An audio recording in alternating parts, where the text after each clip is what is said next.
a message from the Commons that they agree to certain of the amendments made by your Lordships to the House of Lords Bill without amendment, and they disagree to the remaining amendments for which they assign reasons. My Lords, I beg to move that the Commons' reasons be considered forthwith. The question is that the Commons' reasons be considered forthwith. As many as are of that opinion will say content. Contrary, not content. The contents have it. Motion 2B, the Lord Stanley of Alderley. My Lords, I beg to move that the House do not insist on its Amendment 2, to which the Commons have disagreed for their reason numbered 2A, but do propose Amendment 2C in lieu thereof. My Lords, the reason why I, with the support of my noble friend Lord Caithness, has tabled this amendment is because we feel very strongly that the Commons have not addressed the main purpose of the Appointments Commission as stated in our amendment, which was accepted by your Lordships at third reading.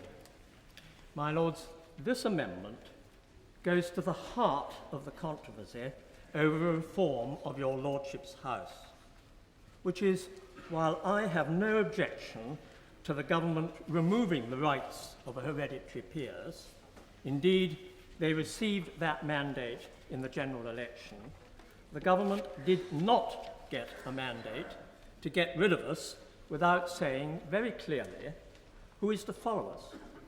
And despite repeated requests, we've been unable to get much, indeed if any, guide from the government.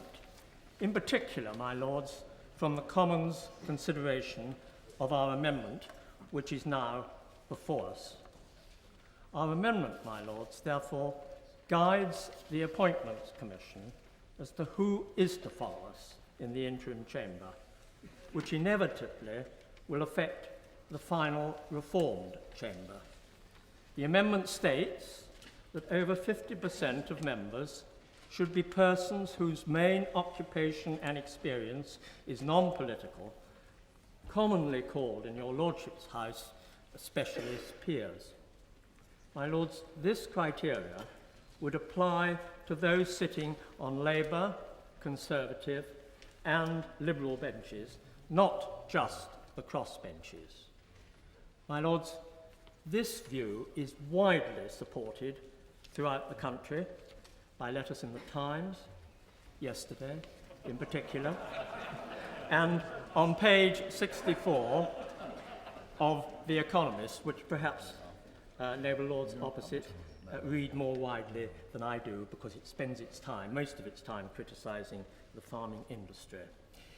Anyhow, The Economist had it on page 34 I think it was, I'm sorry, last week. And also, my Lords, by the Australian electorate, who voted for a non-political head of state in Her Majesty rather than appointed by politicians.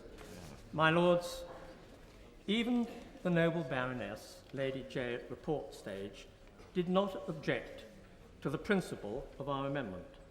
Therefore, my Lords, to sum up our amendment, it concentrates, I hope, your Lordship's mind on the original theme that said no stage 1 without stage 2, and I commend our amendment to your Lordships on those grounds. The question is that this House do not insist on its Amendment 2, to which the Commons have disagreed, but do propose Amendment 2C in lieu thereof. My Lords, I rise to support my noble friend on his amendment, and your Lordships will of course not be surprised because at least there is consistency in our approach. It has been the same right from the beginning. We wanted to know who was going to succeed us. Since the second reading, of course, the government have done a complete U-turn on their manifesto commitment by allowing 92 hereditaries to stay. Within that, my Lords, I think just as a point of interest, there is almost a second hereditary system within that. I am honoured and privileged to be joining the noble Lady Saltoun, the noble Earl, Lord Errol, as the fifth members of our family to be elected by our fellow peers, but we're not quite as good as my noble friend, the noble Lord North-Esk, who represents his family for the 6th time. My lords, the amendment that is before you does not go back to the Appointments Commission. We accept that the government have rejected that very sensible amendment, and the onus is now, from the amendment, placed on the Prime Minister. It is worth bearing in mind that the future House composition will include a quarter of whom will have been appointed by this Prime Minister. This is going to be a Tony Crony House. It is almost going to become, sadly, a rubber stamp of another place. And I believe that the proceedings of this House, my lords, are going to suffer by the lack of the expertise that we have benefited from those peers who do not attend on a regular basis and unfortunately will not be with us as from today. I believe it is vitally important that in order to preserve our role as scrutineers of legislation from another place, we do need the widest diversity of interest within your Lordship's House. Clearly, from the usual channels point of view, they would prefer votes and people who are going to acquiesce. From last night's proceedings and debacle, it is clear that agreements between the usual channels are not the way that this House is going to be able to continue. We are going to have to scrutinise what the usual channels agree much more carefully if we are going to be able to fulfil our role in the future. My lords, it is for that and the many reasons that my noble friend Lord Stanley has elucidated that I support this amendment in order that this House can continue to do its proper job until we get on with stage 2. Lords, it seems to me that with this amendment, my noble friends drift further from the principle which the amendment for which it is a substitute was addressed. And I remind your Lordships, if I may, that the function of Parliament is the control of the executive. And that is what all our debates are about. Now, it is perfectly understandable that a party in government would expect to have parity within the revising chamber of a House, of a Parliament. But what is at issue now is not merely that, but the control of the balance within that House of Parliament. Your Lordships have been told, as often as I was told by my son that he was giving up smoking, that the Prime Minister was going to give up the power of patronage of appointment to this House. My son has honoured that undertaking. I hope that the Prime Minister will do so as swiftly. My Lords, I have to say that I am not talking only about this Prime Minister, and this legislation is not about a Prime Minister only. This House has historically restrained some of the greater enthusiasms of Prime Ministers of all colours, as my noble friend Baroness Thatcher would readily, if sorrowfully, confirm.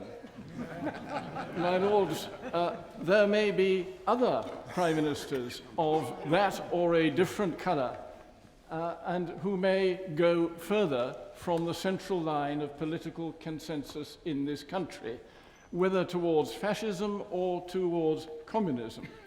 And I merely speak at this moment to remind your Lordships that what this bill does is give the privilege and power to the executive to determine the balance of political power in the second House of Parliament, and the House of Parliament, I should add, which has a veto on the extension of the life of the other place.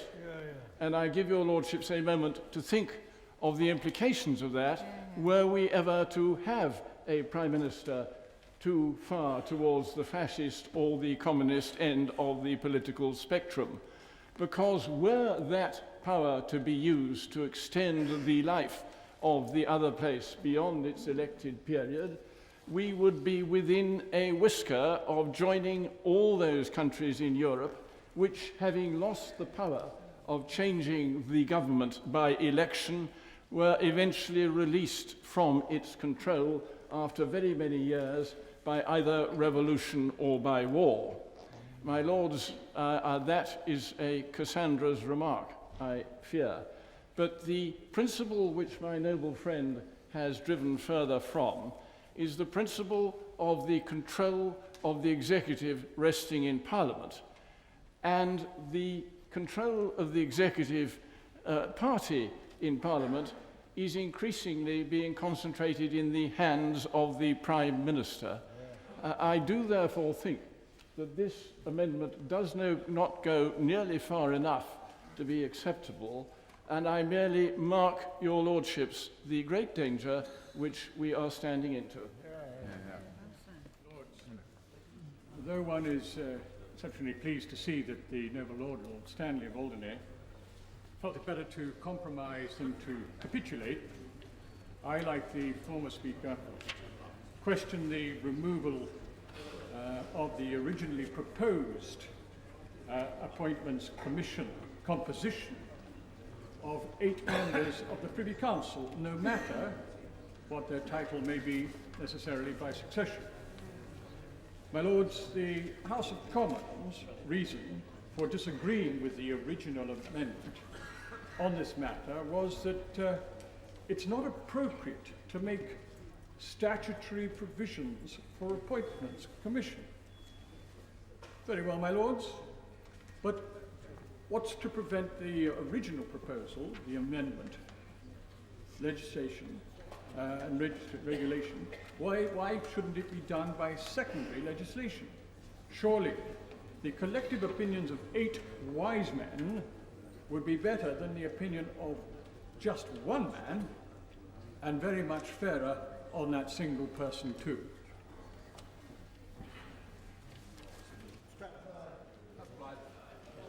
Surprised that the government should have rejected this amendment in another place. After all, the noble Baroness, the leader of the House, told us this would be done when it was proposed a few months ago in the summer. But, my lords, that's not the beginning of the story of the Appointments Commission. It was quite a long way into the book. The government promised an independent Appointments Commission as far back as May 1997, and then did nothing about it. It repeated the promise in its quite dreadful white paper on this House. Still then, not a shred of action was taken. And it made the same promise in the Labour Party's evidence to the Wakeham Commission. And it said, in words, rather ludicrous words, I have to tell you, my lords, which were repeated yesterday in another place by the Minister, Mr. Tipping, who said, Tony Blair is the first Prime Minister to relinquish his powers of patronage. My lords, I'm bound to say that looking around this place, I don't see much evidence of that.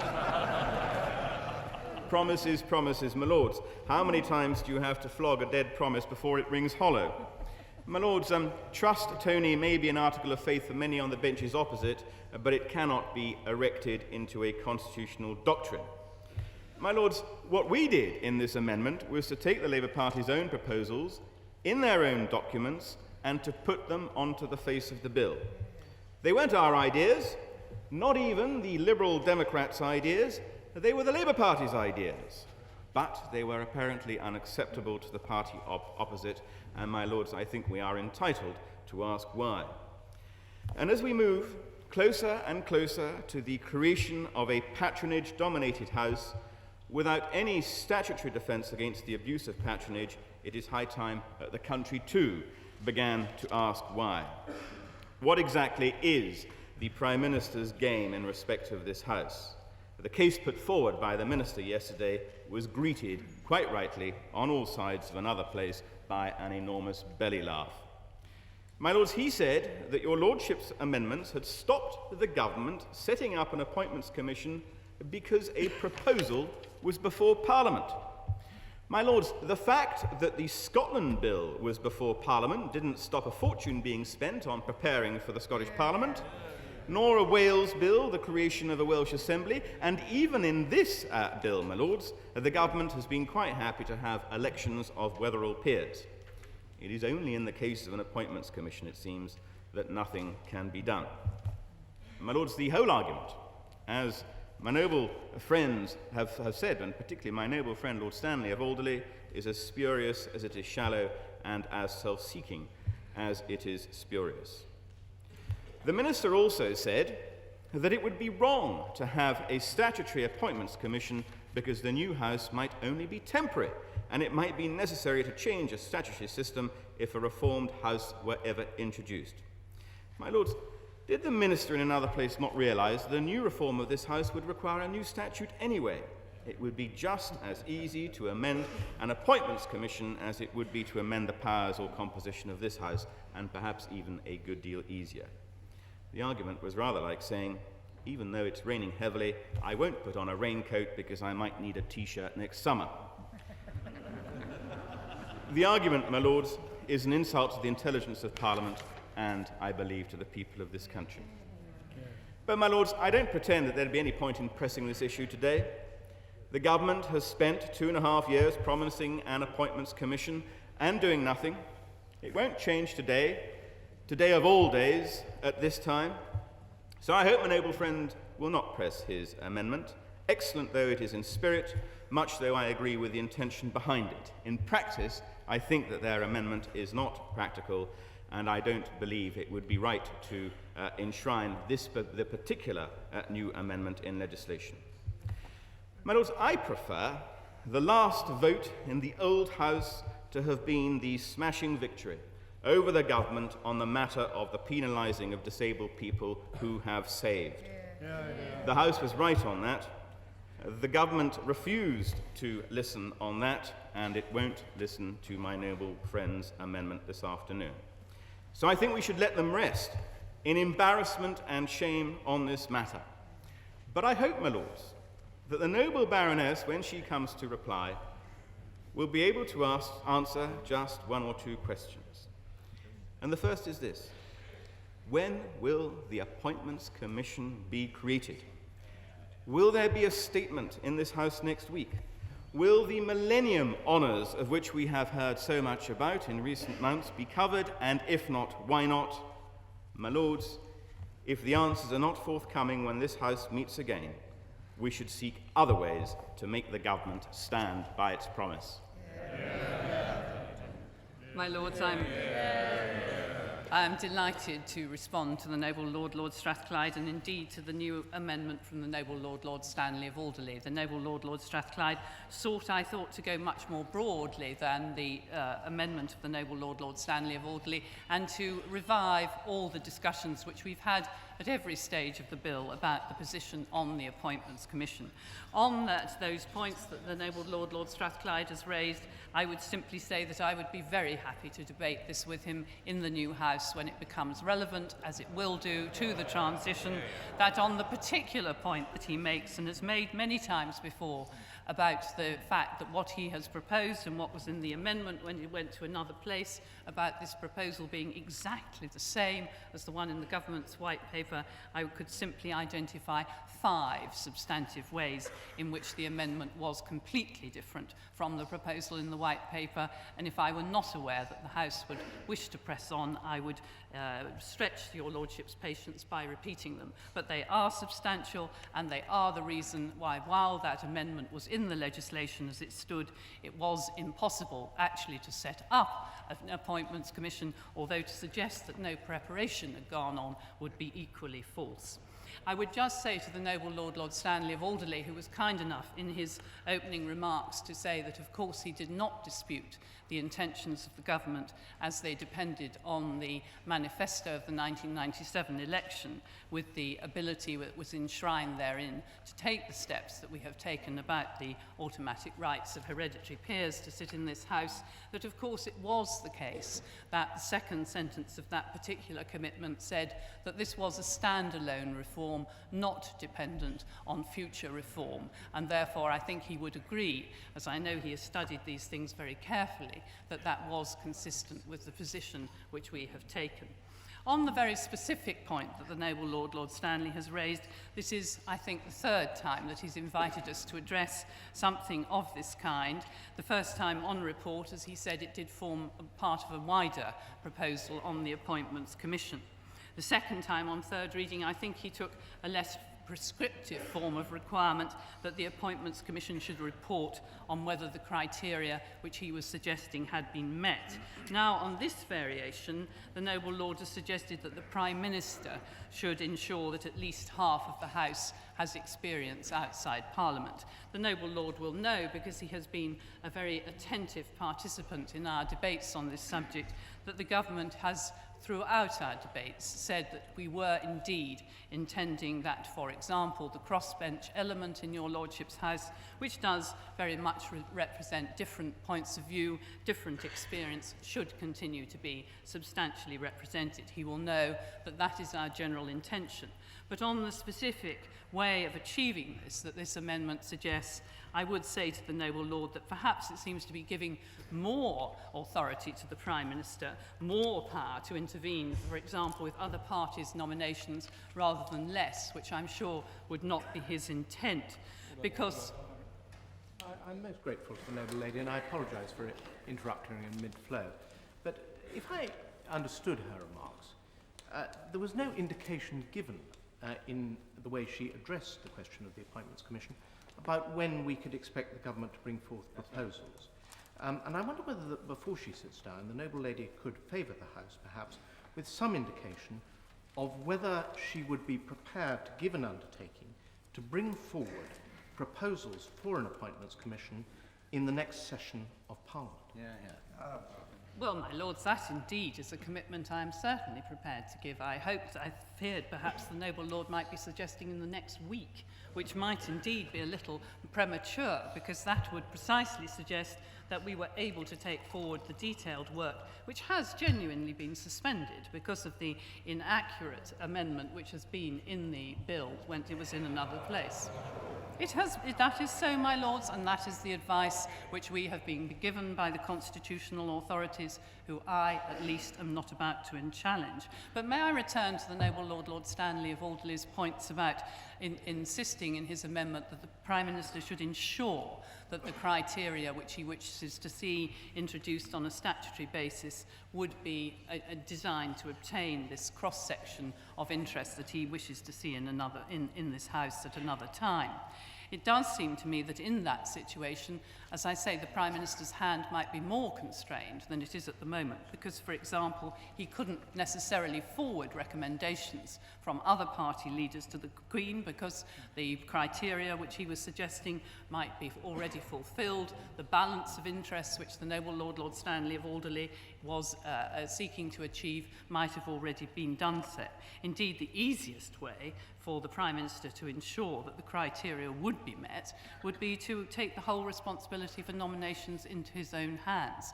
We do, of course, also, my lords, and I mentioned this briefly, return to the slightly subjective point which we discussed on the noble lord's previous amendments about how these people were to be determined in terms of their external interests. I believe the noble lord dismissed our concern about this earlier by saying that he could tell within a few minutes of meeting someone whether or not they knew anything about agriculture. And now, we have all due respect to the noble lord's expertise in that industry, which we of course respect and understand. I do think that those subjective criteria about on the basis of perhaps I know one when I see one, would not be sufficient to enshrine this proposal in legislation. My lords, I think overall we have discussed the extent of the Appointments Commission very widely and deeply on many previous occasions, and this amendment does require the Prime Minister to exercise a subjective judgment about the overall balance and composition of the House of Lords, which I would suggest is inappropriate for a statutory amendment. We have given the commitments which the noble Lord Caithness seeks to challenge yet again about the overall ambitions of the government in maintaining the wide interests which this House presently represents, and I would suggest to the noble Lord Stanley that this is not the moment to pursue this on a statutory basis and urge him to withdraw the amendment. May I ask the noble Baroness, the leader of the House, because I did see the one time when she had a smile on her face was when my noble friend Lord Strathclyde said he suggested that we didn't support this amendment. But can she explain that if there were to be, as I understand that there may be, some additional life peers made in the New Year's honours list in January, and it is now November, that these will be as a result of the appointment by the Prime Minister or the Appointments Commission? My Lords, that would be venturing into the realms of the Prime Minister's arrangements, which is not for me to attend. My Lords, my peerage now is is my noble friend aware that my peerage now dates from Walpole, Pitt, and now Mr. Blair, for which thank him very much indeed. And we elected peers, an experience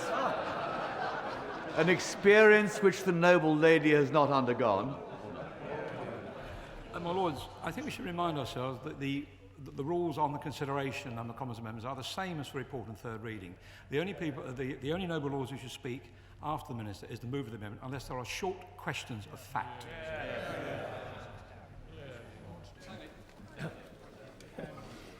My Lords, I don't intend to delay you, and I don't intend to press this amendment. My Lords, I don't intend either to answer many of the noble Baroness's questions, particularly about the Appointments Commission, because we've done it all before.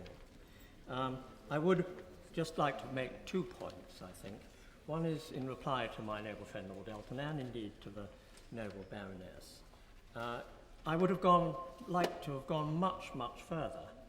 I liked my noble friend Lord Tebbett's sunrise or sunset amendment, but I really do think that this is the wrong time to do this, and all I felt was within the scope at this time of the House was a fairly minor amendment, which I hope your Lordships will accept it is.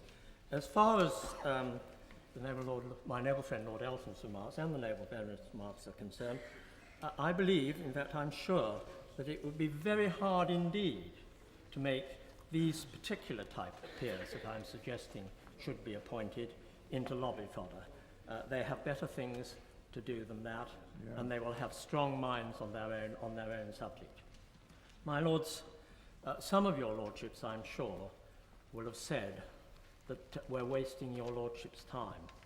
My Lords, I totally disagree, for I was anxious that the final words on the demise of your Lordship's House should not be a history lesson of what good or indeed evil your Lordships have done since Magna Carta, but on the future of your Lordship's House. My Lords, this amendment draws your Lordships, and hopefully those outside your Lordship's House, as to who should succeed us, and I hope that is kept firmly in the minds of the government and everyone else. Therefore, with some regret, I must ask your Lordship's permission to withdraw this amendment. Is it your Lordship's pleasure that this motion be withdrawn? Motion by leave withdrawn.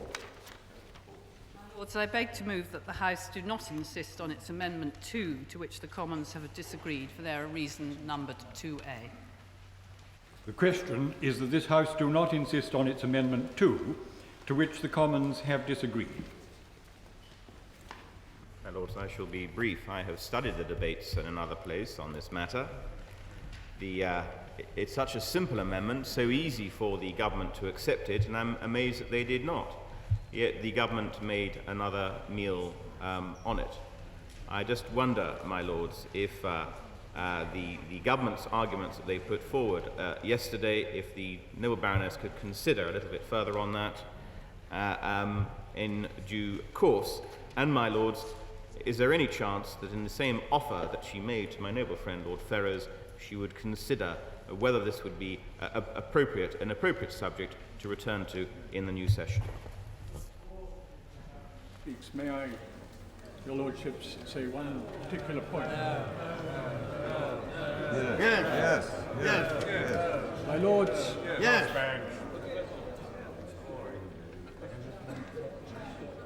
My Lords. My Lords. There is some discussion going on to which I'm not privy. When one of your lordships is on his feet, it is not for the occupant of the woolsack, my lords, to intervene.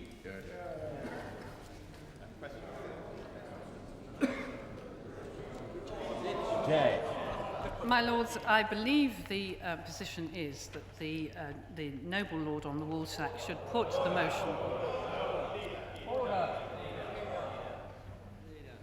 My lords, I'm advised that the noble lord, the Lord Chairman of Committees on the woolsack, should put the motion. Lords, I'm very grateful for that very proper intervention from Her Majesty's Government's front bench. The question is that this House do not insist on its amendment.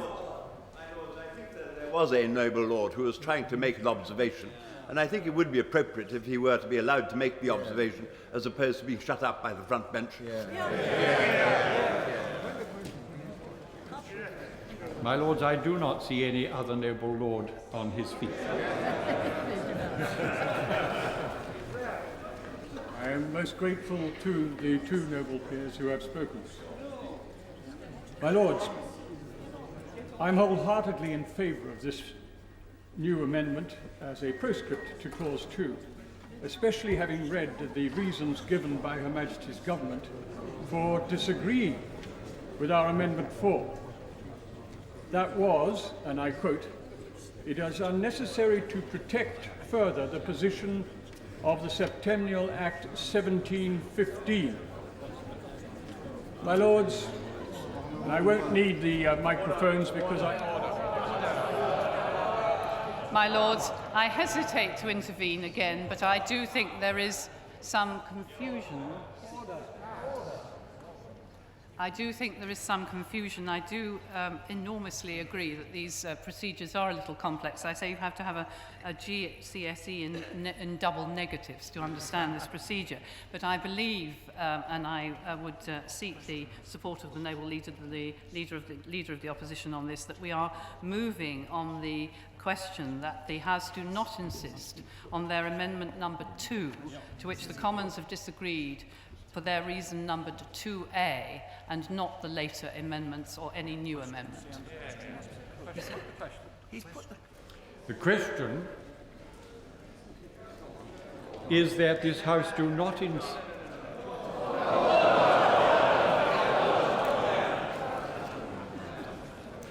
My lords, for the sake of guidance to your lordship's House, I should perhaps indicate, because I feel that there is a little misunderstanding here, that I did in fact put the question for the first time before the noble Lord Strathclyde rose, and indeed I paused before he rose in order to see whether it was appropriate for me or not to collect the voices.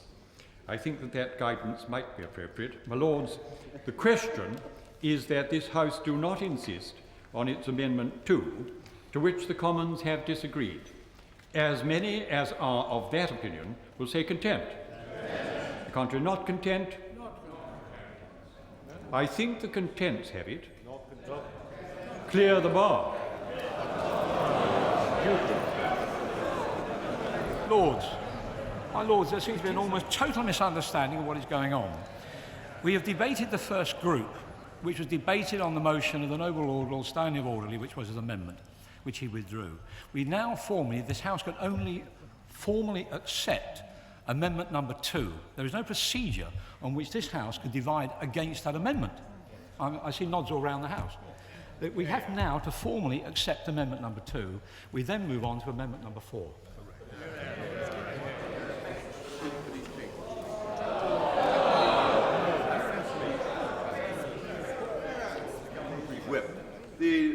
The occupant of the woolsack has put the question, and I think the question should be put. My lords, it is for the occupant of the woolsack to collect the voices after putting the question at this time.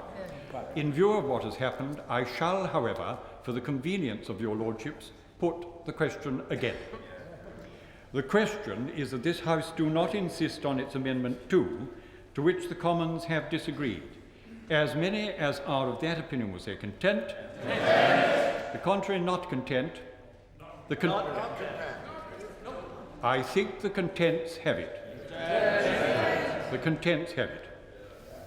Amendment number 4, the Baroness J of Paddington. My Lords, I beg to move that the House do not insist on their amendment number 4, to which the Commons have disagreed for their reason numbered 4A. The question is that this House do not insist on its amendment 4, to which the Commons have disagreed for their reason 4A. As many as are of that opinion will say content. Contrary, not content. I think the contents have it. The contents have it. Amendment number 13, the Baroness J of Paddington. My Lords, I beg to move that the House do not insist on its Amendment 13, to which the Commons have disagreed for their reason numbered 13A. The question is that I must put the question in. The noble Lord will forgive me, I'm sure. The question having been moved, I must put the question. The question is that this House do not insist on its Amendment 13, to which the Commons have disagreed for their reason 13A. My Lord, the only reason I rise is because of the confusion that's just arisen, and I get fed up as a crossbencher with the front bench of either side steamrollering things. My noble friend, my noble colleague on the crossbenches was trying to speak on Amendment 4. He got it mistaken and spoke on 2. The real challenge then came when we came to 4. We got steamrolled. Was there a chance to leap up and speak? No. And the real problem is that the government, I'm afraid, are trying to ramrod things through and not observe proper procedures. Yeah? And the noble Earl, Lord Ferrers, very fortunately spoke up and spoke on our behalf. Whether you agree with what he was going to say or not is not a matter. But if we're going to move into a new era and a new chamber, a new house, we might at least have some independence of thought and mind where the government does not railroad things through, just like you guillotined me last time, so I don't dare let you get up. I was the last Right. Order. The noble minister, the leader of the House, guillotined me on the 3rd reading, and when it was normally courteous in this House, if a peer had got a sentence out, to stand up and say, perhaps we should let the noble lord finish, and then allow him to finish, instead called the question. So I've now learnt the danger, since the noble Lord and Lord Marsh advised me that I should not give way in future, because we seem to have some new customs coming in this House. Right, I will now shut up and sit down. But the only thing I will say is, for goodness sake, don't forget we were a courteous House. We used to listen to people. 5 minutes now is not going to change history. On the last amendment, I would have said that the only reason the Commons had to fear it was because there was an intention perhaps at the back of someone's mind that they might want to prolong the life of Parliament. Otherwise, why did they have to fear it? There are many other things like that that should be said perhaps in our last moments when the only independent voice disappears. And with that, I will sit down. Lords, my Lords, I will apologise to the whole House for slight misunderstanding. Come on, I can't do this again. My Lords, I'm my Lords, In a moment.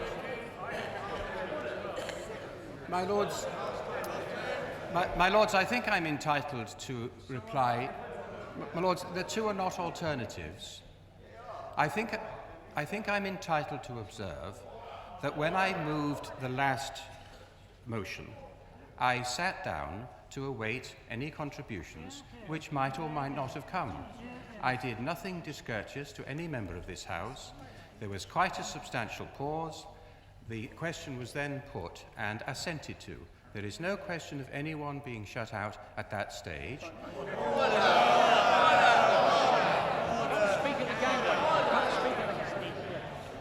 The question was put, and I repeat, assented to, and I think I'm entitled, as always, to look for the courteous support of the noble Lord Strathclyde. He saw me waiting, no one intervened, and the question was put and determined.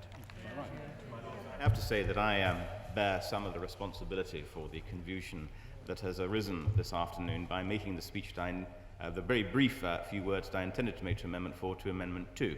and so I might have, I think, inadvertently mislead the House. However, my Lords, having heard the noble Earl Lord Errol, I wonder if it is now in order on this amendment, if we can hear the noble Lord Clifford of Chudleigh, or whether that is out of order. It strikes me that the noble Lord Clifford of Chudleigh has been trying to get in for a large part of this afternoon.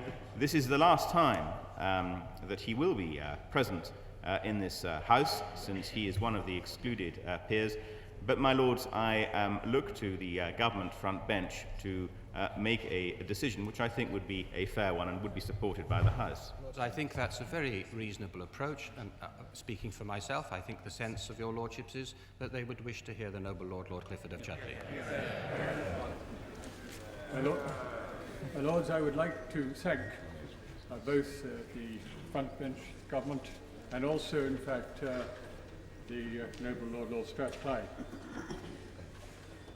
My Lords, I am wholeheartedly in favour of the amendment as a postscript to Clause 2, especially, as you've heard me say before, having read the reasons given by Her Majesty's Government for disagreeing to our Amendment 4.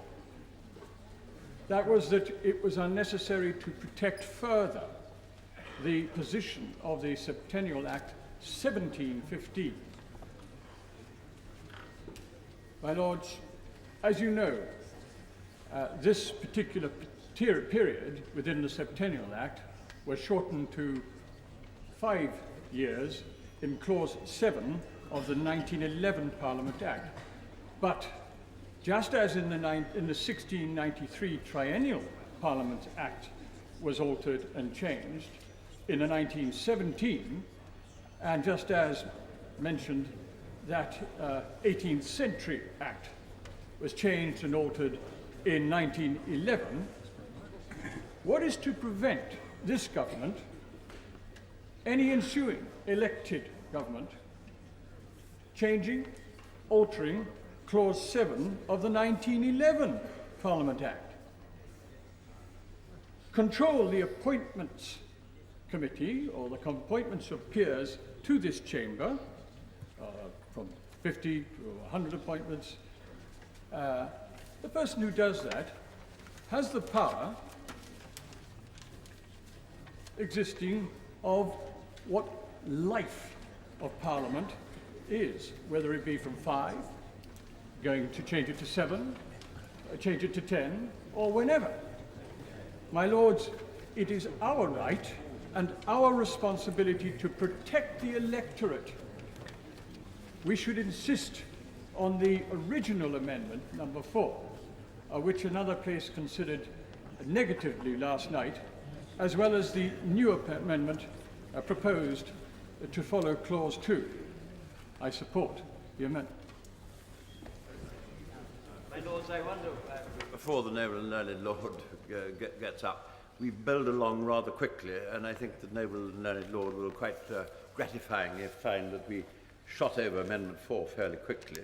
But now we come to Amendment number 13, which is in the long title. The only question that I would like to ask the noble and learned Lord is, why is it that the government have not wished to put in the matter about the Appointments Commission, to which they have given an undertaking?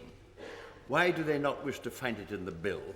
And why is it so bad if the amendment which was suggested, which has gone over, was put down in order to prevent some government, not of the present government, of a future date, importing a whole lot of life peers in order to prolong the life of Parliament?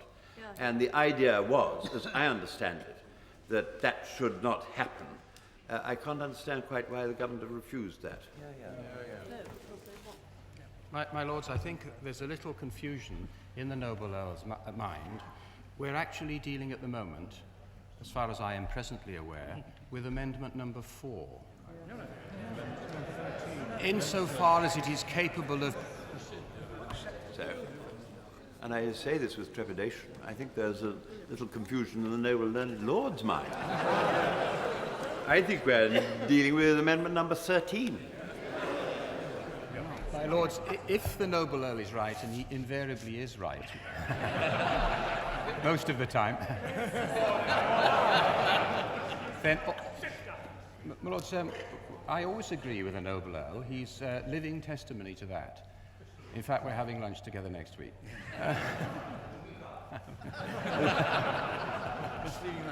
The noble lord has misdirected his mind again. I really think he'd have to look not in his brief, but his diary too.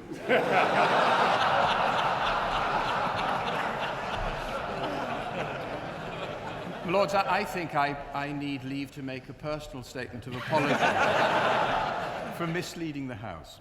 My lords, in respect to the questions which the noble Earl put, in respect of the Appointments Commission, I really do think that the noble leader has dealt with that as fully as the House can reasonably expect, and certainly as fully as anything that I could usefully add. Probably as confused as most of your other lordships, but I believe that we were discussing Amendment 4. We're not?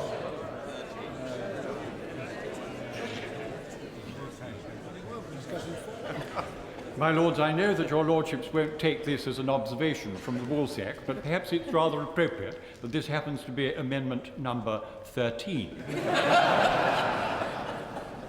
The question is that this House do not insist on its amendment 13, to which the Commons have disagreed for their reason 13A. As many as are of that opinion will say content. Contrary, not content. The content's carried.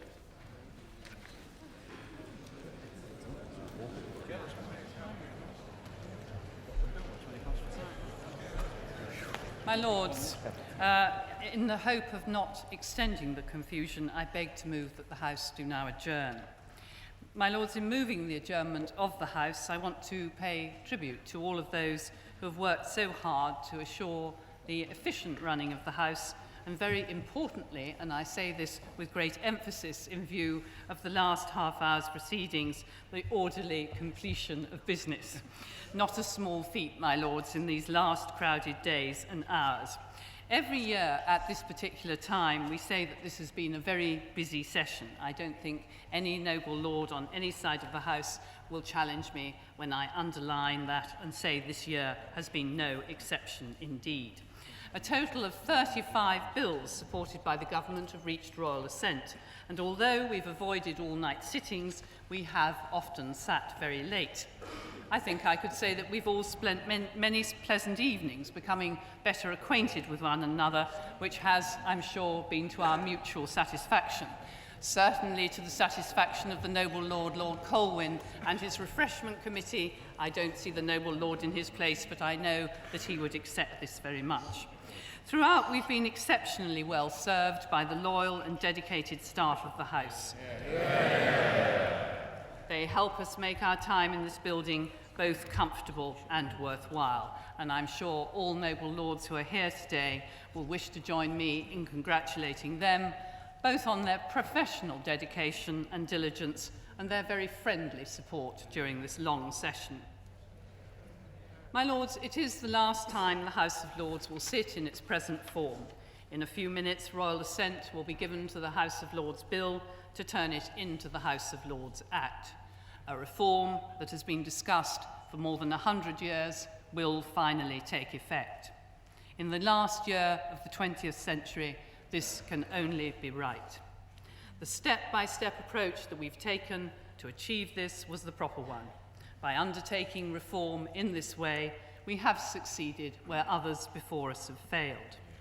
Full consideration of the next steps of reform will now be possible once the Royal Commission, chaired by the noble Lord Wakeham, has reported at the end of this year. I am sure that we will all look forward to examining his proposals with dispassionate, detailed appraisal of the kind that characterises the best work of your Lordship's House. Although many hereditary peers will have left us, we should today look back as well as forward and respectfully acknowledge that in this House, hereditary peers have served honourably and held the highest offices of state. When he spoke on second reading, my noble and learned friend, the Lord Chancellor, rightly paid detailed tribute to the history of these hereditary peers who throughout the centuries have served the nation with distinction. Some of those hereditary peers who have held high office most recently will continue to be members of your Lordship's House when this session ends, either as life peers or as elected Weatherill peers. Their role for the next transition period continues. In future, of course, those hereditary peers who are no longer members of your Lordship's House, who want to continue a political life, will have the chance to be elected to another place or to be made members of this House because of their own achievements. These are opportunities which I'm sure will be widely enjoyed. Away from politics, as your Lordships all know, individual hereditary peers have achieved much in their chosen professions, and again, I'm sure that they and their heirs will continue to do so. In speaking so hopefully about the future, I must repeat that the government does not denigrate the past. We understand and appreciate the contribution of individual hereditary peers to this chamber and to the country over many centuries.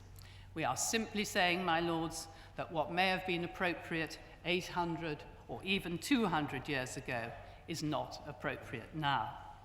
Of course, my lords, change is always a difficult process, and particularly for those most closely involved.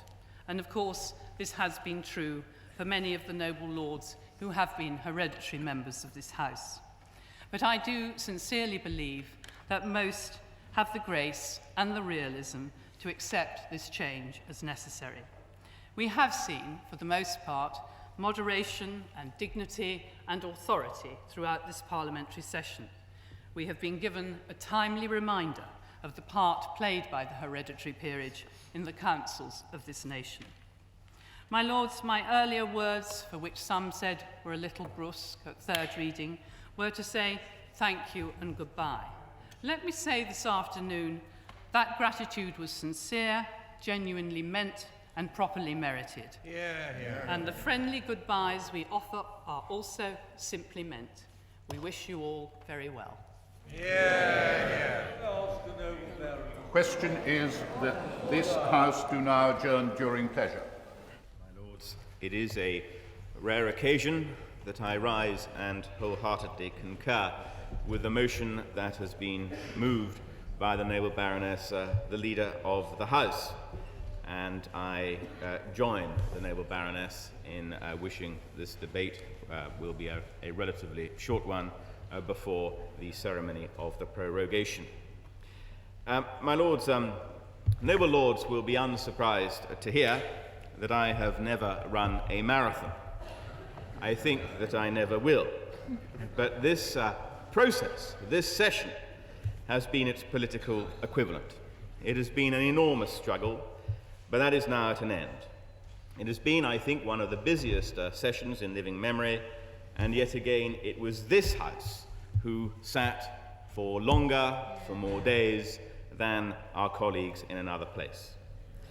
My lords, I too would like to join the noble Baroness in thanking the staff of the House. They have all played their part. They have all played their part in a way that this House would expect. They have shown continuous and unfailing decency and courtesy throughout this process, which has sometimes been as uncomfortable for them as it has been for us. In particular, my lords, I'd like to pay tribute to the doorkeepers who have served us well, and especially, my lords, they have served us today when there was an impromptu gathering of some members of this House in this chamber at 11 o'clock this morning. And it was the doorkeepers who organised it extremely effectively. But also those who work in the refreshment department, those who have been gathering signatures, saying final words with the peers who have become friends over the course of the last few years. And, my lords, the staff of the Parliament Office and the clerks who put up with endless inquiries about the bill, the amendments, and in particular the judicial clerk who was dragged into the debate unusually by virtue of the legal challenge and the privilege committee, which, my lords, those who witnessed it know that it was handled superbly. My lords, I said that this has been a difficult session. certainly the most difficult I have seen. It is probably one of the most difficult of the century. But I think it is worth reflecting for a moment on the past. This House has inflicted no evil in its history, and much good has been done by it. Many people, the weak, the unheard, the politically unfashionable, have come to this place when the doors of another place were shut to them by the prevailing majority. Majorities of all governments. But, my lords, one thing that's characterized this House has been, in the time that I have served it, has been its courtesy, its humility, its instinctive sense of what is just, what is false, its sense of what counts in the long term rather than the passing fashion of the hour. And, my lords, the reason for that lies not in the fabric of the building, but it lies in the fibre of the people who have worked and worked so hard and so long and given of themselves so fully and freely in service to the nation in this place. And so, my lords, I salute those people of all parties who are being excluded from our ranks today. But, my lords, this is not a time for recrimination. It's a time for resolution.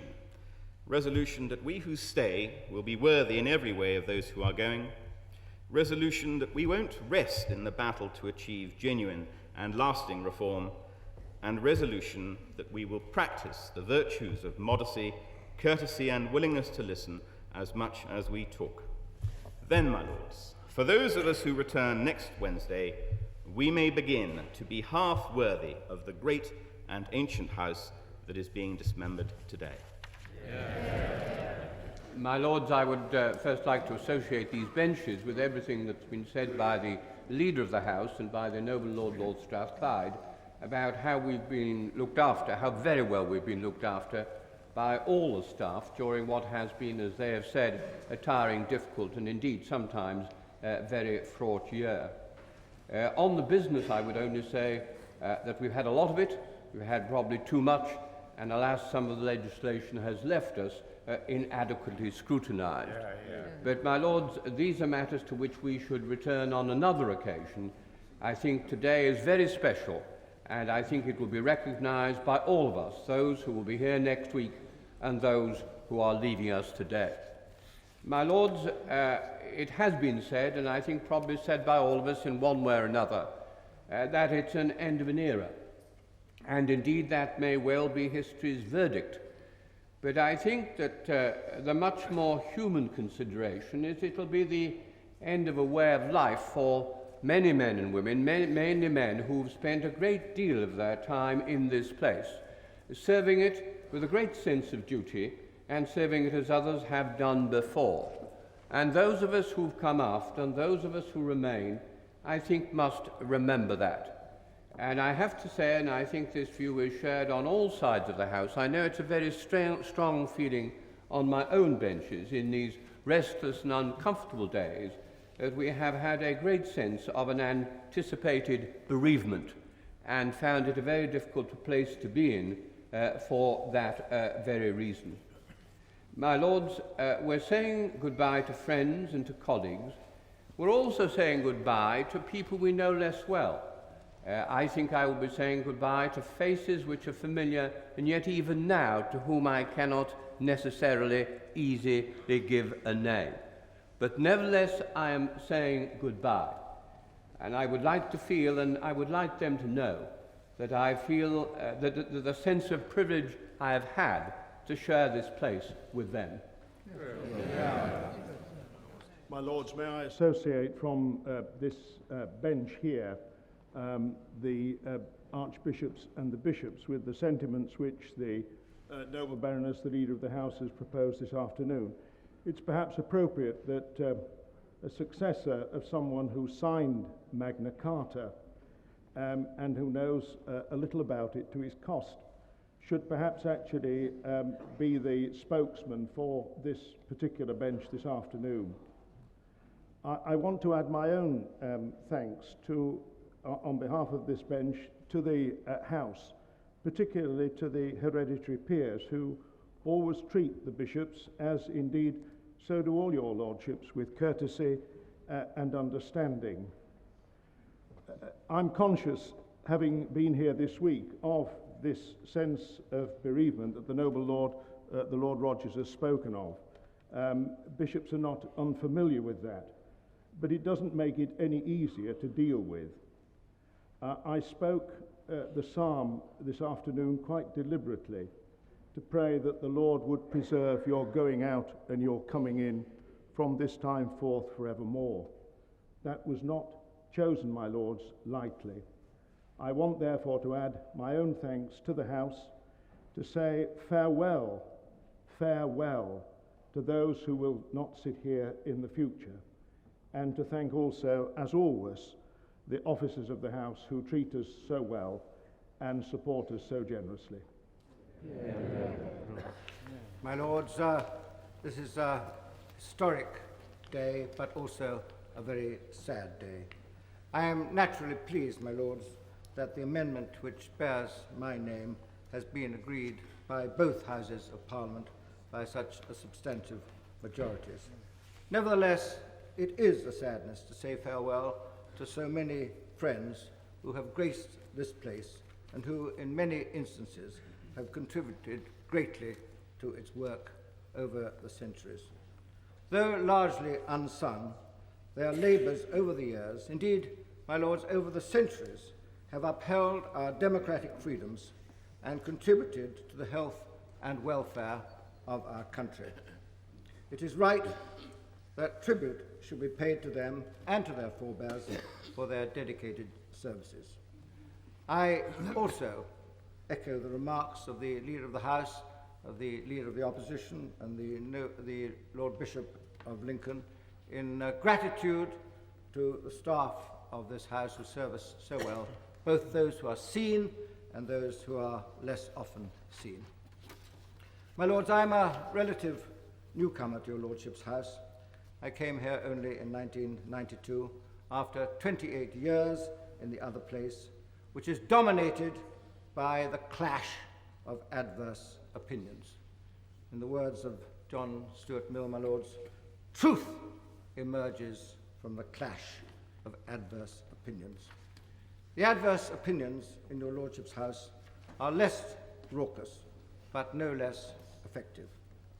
The hallmark of your Lordship's House has been, as been mentioned, has been and is courtesy, and I hope we shall not lose it in the new House of Lords, which will inevitably be much more political than the present one.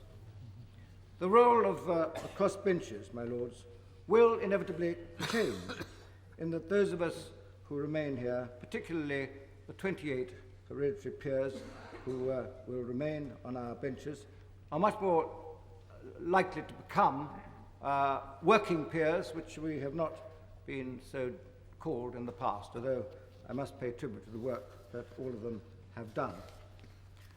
My lords, this is the last time that I shall speak in my role as convener of the crossbench peers, a post that I've held now for 5 years.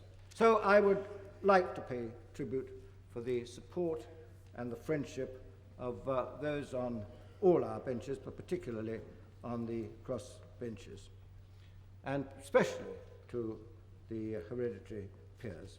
They and their forebears have made a massive contribution over the years, indeed, my lords, over the centuries, in defending our country's democratic freedoms, and from the Magna Carta to the Bill of Rights to the present day.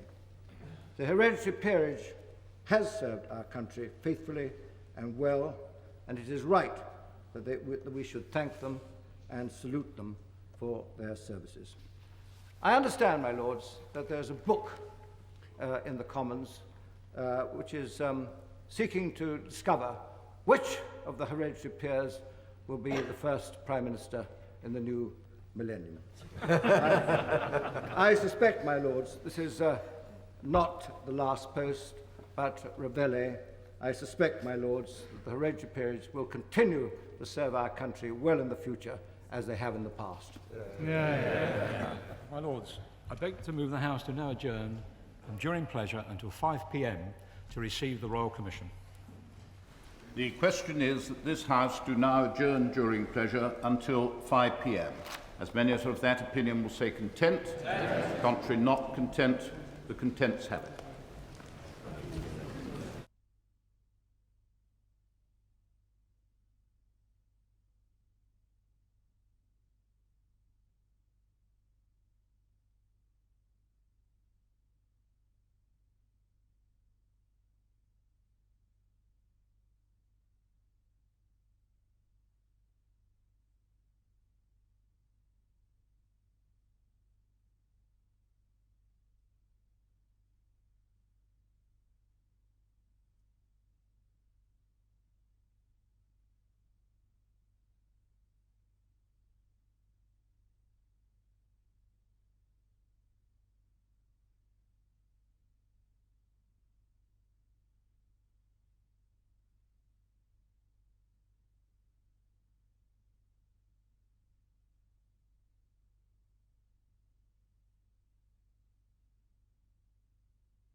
My Lords, it not being convenient for Her Majesty personally to be present here this day, she has been pleased to cause a commission under the Great Seal to be prepared for proroguing this present Parliament.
Let the Commons know that the Lords Commissioners desire their immediate attendance in this House to hear the Commission read.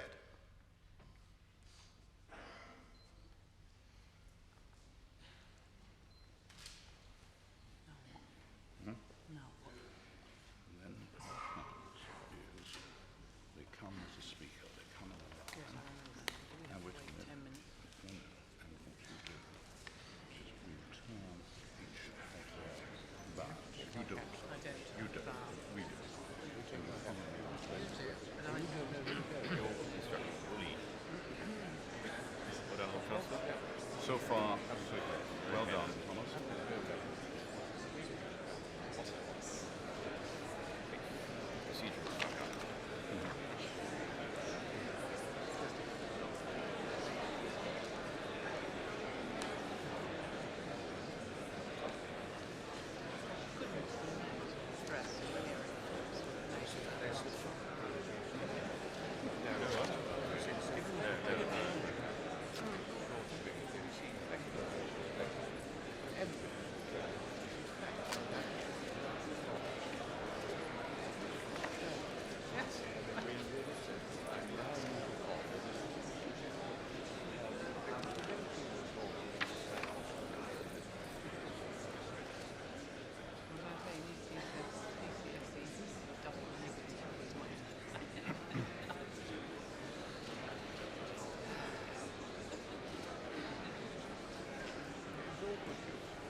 They keep us waiting, I think, Cromwell. Yes.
Straight away.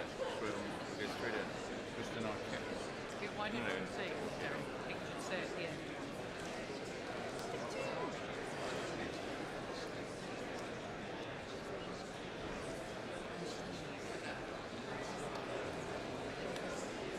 Betty's got a finer head of hair than any wig. Betty's got a finer head of hair than any wig.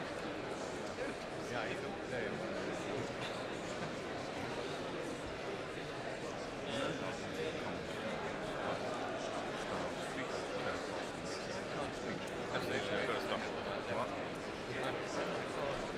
Do they raise their hats with their right arm or their left? Left. There it is. That's left. Left. Left. Left. Left. Left. Left. Left. Hello. I know. I don't think we don't know it. Oh, elected one. What? I said, don't think we don't know it. Oh, elected one. That joke's got It's a very, very limited constituency that you represent, Andre.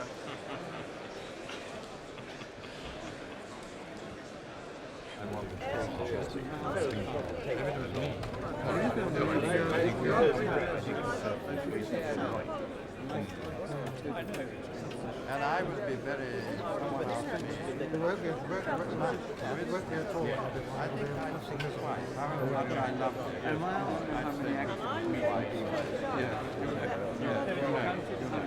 did you you see, I'm becoming more and more active.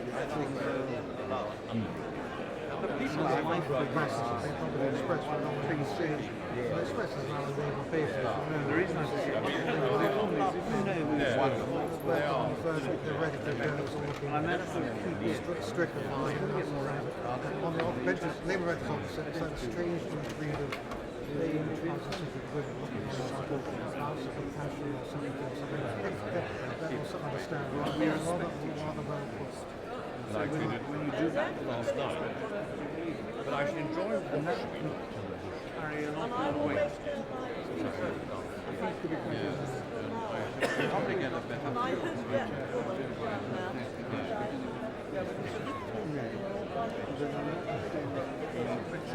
Well, she's not acting single-handed.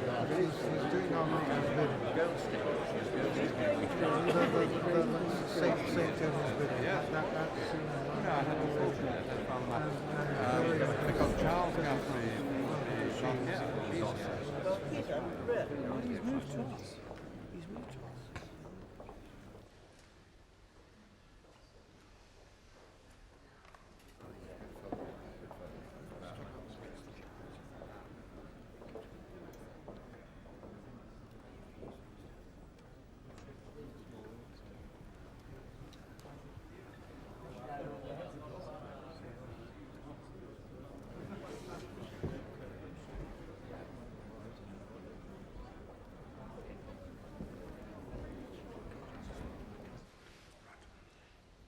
My Lords and members of the House of Commons, Her Majesty, not thinking fit personally to be present here at this time, has been pleased to cause a commission to be issued under the Great Seal, and thereby given her royal assent to divers acts which have been agreed upon by both Houses of Parliament, the titles whereof are particularly mentioned, and by the said commission has commanded us to declare and notify her royal assent to the said several acts in the presence of you, the Lords and Commons assembled for that purpose, and has also assigned to us and other Lords directed full power and authority in Her Majesty's name to prorogue this present Parliament, which commission you will now hear read.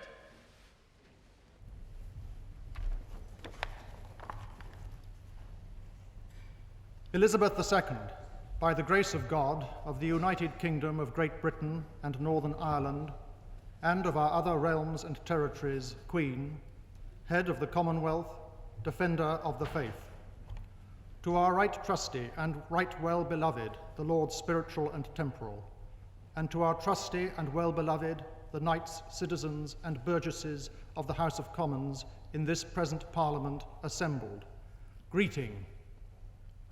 Forasmuch as in our said Parliament diverse acts have been agreed upon you, our loving subjects, the Lords spiritual and temporal, and the Commons, the short titles of which are set forth in the schedule hereto, but the said acts are not of force and effect in the law without our royal assent, and forasmuch as we cannot at this time be present in the higher house of our said Parliament, being the accustomed place for giving our royal assent to such acts as have been agreed upon by you, our said subjects, the Lords and Commons, we have therefore caused these our letters patent to be made, and have signed them, and by them do give our royal assent to the said acts, willing that the said acts shall be of the same strength, force, and effect as if we had been personally present in the said higher house, and had publicly and in the presence of you all assented to the same. Commanding also our well-beloved and faithful counsellor, Alexander Andrew Mackay, Lord Irvine of Lairg, Chancellor of Great Britain, to seal these our letters with the great seal of our realm, and also commanding our most dear and entirely beloved son, and our most faithful counsellor, Charles, Philip, Arthur, George, Prince of Wales, the most reverend Father in God, and our faithful counsellor, George Leonard, Archbishop of Canterbury, Primate of all England and Metropolitan, our well-beloved and faithful counsellors, Alexander Andrew Mackay, Lord Irvine of Lairg, Chancellor of Great Britain,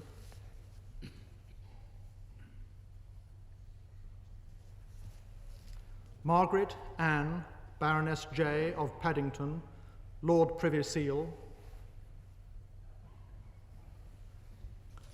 Thomas Galloway Dunlop Juroy de Blicky, Lord Strathclyde, William Thomas, Lord Rodgers of Quarry Bank,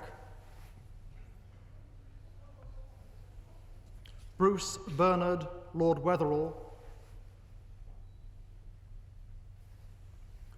or any three or more of them, to declare this our royal assent in the said higher house, in the presence of you, the said Lords and Commons, and the Clerk of our Parliaments, to endorse the said acts in our name, as is requisite, and to record these our letters patent and the said acts in manner accustomed.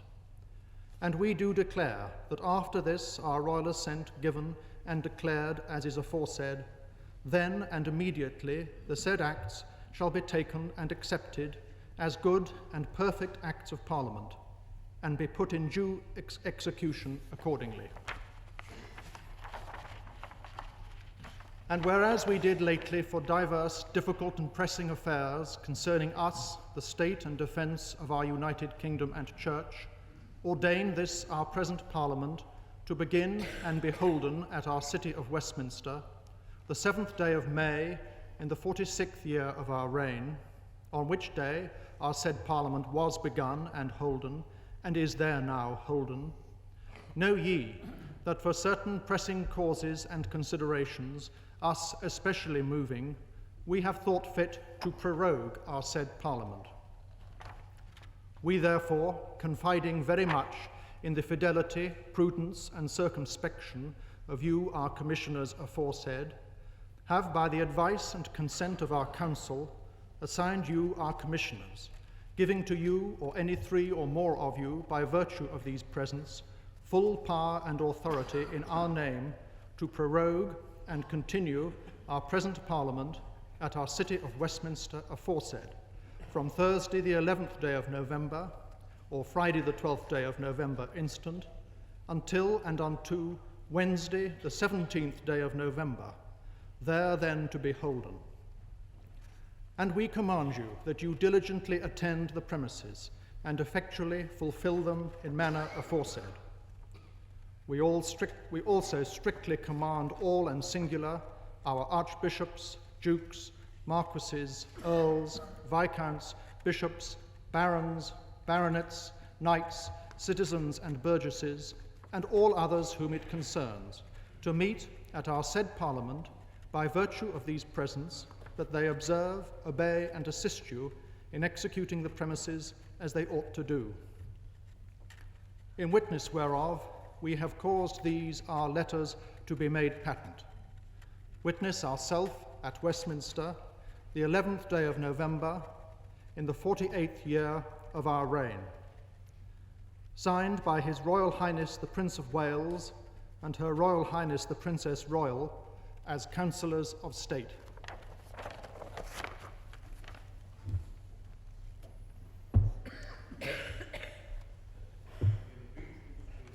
Majesty's commands, and by virtue of the commission which has been now read, we do declare and notify to you, the Lords spiritual and temporal, and Commons in Parliament assembled, that Her Majesty has given her royal assent to the several acts in the commission mentioned, and the clerks are required to pass the same in the usual form and words.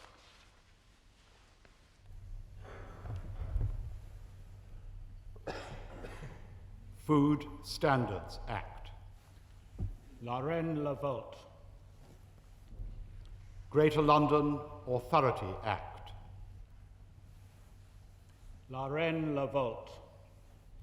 Welfare Reform and Pensions Act. La Reine La Vote. Contracts, Rights of Third Parties Act. La Reine La Vote. Mental Health Amendment Scotland Act. La Reine la Vote. Immigration and Asylum Act. La Reine la Vote. House of Lords Act. La Reine la Vote. My Lords and members of the House of Commons, we are commanded to deliver to you Her Majesty's speech in Her Majesty's own words. My Lords and members of the House of Commons, the Duke of Edinburgh and I were pleased to receive the state visits of His Excellency, the President of Germany, last December. My Lords and members of the House of Commons, I pray that the blessing of Almighty God may attend you. My Lords and members of the House of Commons, by virtue of Her Majesty's commission, which has been now read, we do in Her Majesty's name and in obedience to Her Majesty's commands prorogue this Parliament to the 17th day of this instant November, to be then here holden, and this Parliament is accordingly prorogued to Wednesday, the 17th day of this instant November.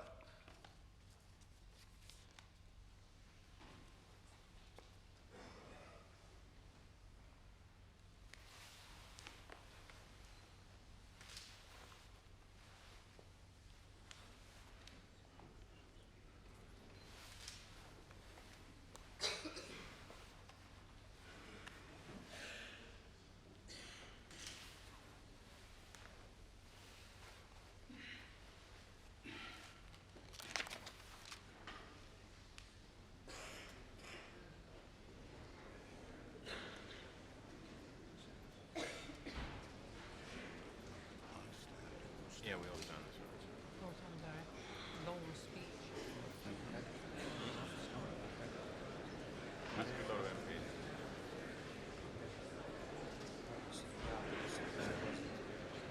Yeah, hell of a long speech. You get that speech shorter. I have no choice in the matter, and I'm very obedient to Her Majesty, and I encourage you to do likewise. Don't talk very often to the cabinet.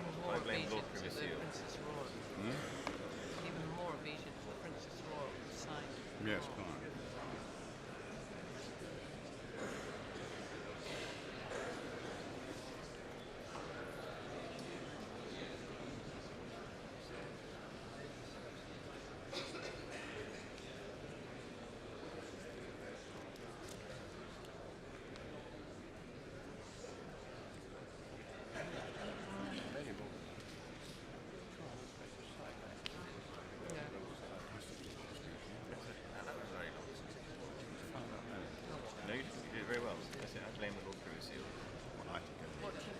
The length of the speech.